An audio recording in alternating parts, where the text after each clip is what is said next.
Thank you, Madam Speaker. I want to thank Honourable Sudhakar for asking this question. It is an issue that's quite live now and have been in focus for some time.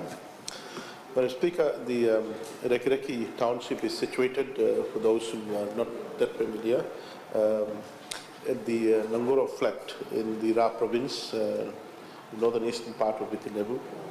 And the town is subjected to two major streams, the Nakawandra and Penang river, which is the focus of attention because it is these two rivers which is contributing to floodwaters in the town area. Also, Mr. Speaker, the problem is aggravated because these two rivers get connected in the Nangora Flat area outside the town boundary. Mr. Speaker, the issue is compounded because we have the Rakiraki Town there, as well as the FSC mill, which is situated just beside the Penang River. Mr. Speaker, the whole area is surrounded by a high mountain that rose to up to 1,000 meters above mean sea level, and this is where the two river basins are located. Madam Speaker, the river mouth and some 1 kilometer inland is deposited with huge amount of sand and silt.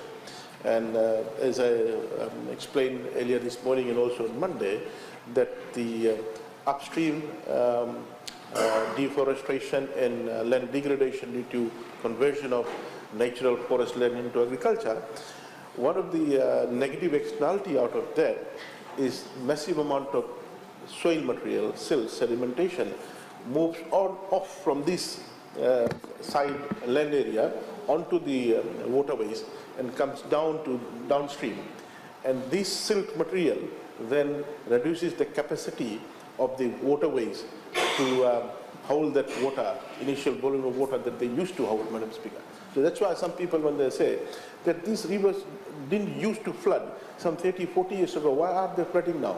Because, Madam Speaker, some 30, 40 years ago, that amount of sedimentation didn't come downstream because that kinds of logging activity, those kinds of agriculture activity didn't take place upstream.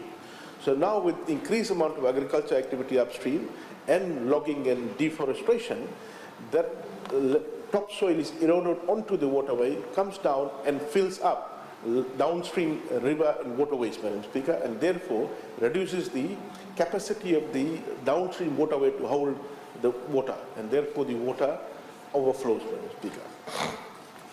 Madam Speaker, in the 2017-2018 financial year, a budget of $1.1 million was allocated for dredging of the Penang River, and also will desilt the Nakawandra Creek and debris cleaning from the Nakawandra Creek.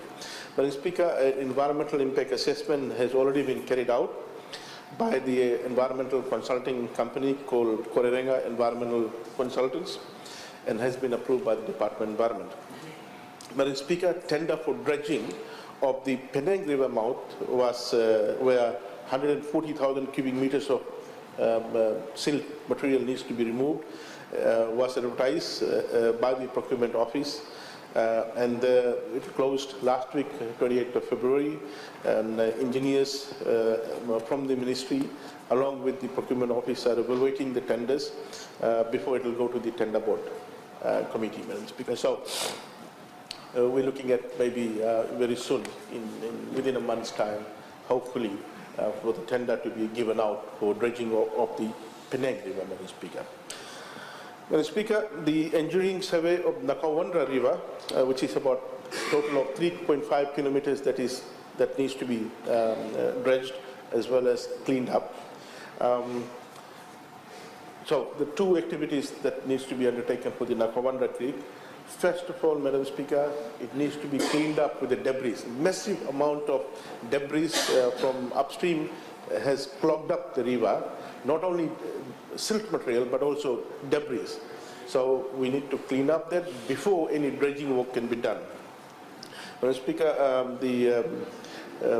we're looking at finalizing the tender documents for tendering, and hopefully maybe in 2 weeks' time we will be able to advertise the tender for this particular river. Madam Speaker, as you, I highlighted to this House on Monday last week and earlier Monday this week that we have also allocated $212,000 to Rakiraki Town to undertake drainage work around the town area. First time ever, Madam Speaker, that work has begun. They chose to tender it out because of the volume of work that was required. So that work has begun, Madam Speaker.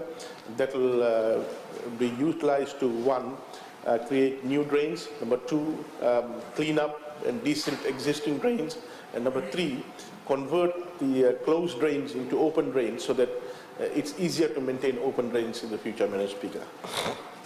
Madam Speaker, we are proposing that in the next financial year, 2018, we wish to widen the Penang River at the mouth, some 700 meter length, to increase the flood discharge capacity of the Penang River. So this is part of the overall program to fix the issue of water discharge and ability to hold water by the Penang River. We're also proposing to straighten the meandering portion of the Penang River, some 620 meters upstream of the widened river portion. So this will increase substantially the flood discharge capacity of the river into the sea. Madam Speaker, for future proposals, we're considering to realign and straighten the meandering portion of the Mahendra River as well, and construction of in-stream flood retention dams. So we're looking at two components in addition to this activity. Construction of retention dam upstream for both the Penang River and Mahendra River. So we're looking at probably about 2 to 3 retention dams in both the rivers, so that immediately when there's a major rainfall, these retention dams should hold water and slowly release down so that it'll minimize the impact of flooding downstream, as well as holding dams in downstream in the floodplain area. Thank you, Madam Speaker. So this is the overall plan, Madam Speaker. Thank you.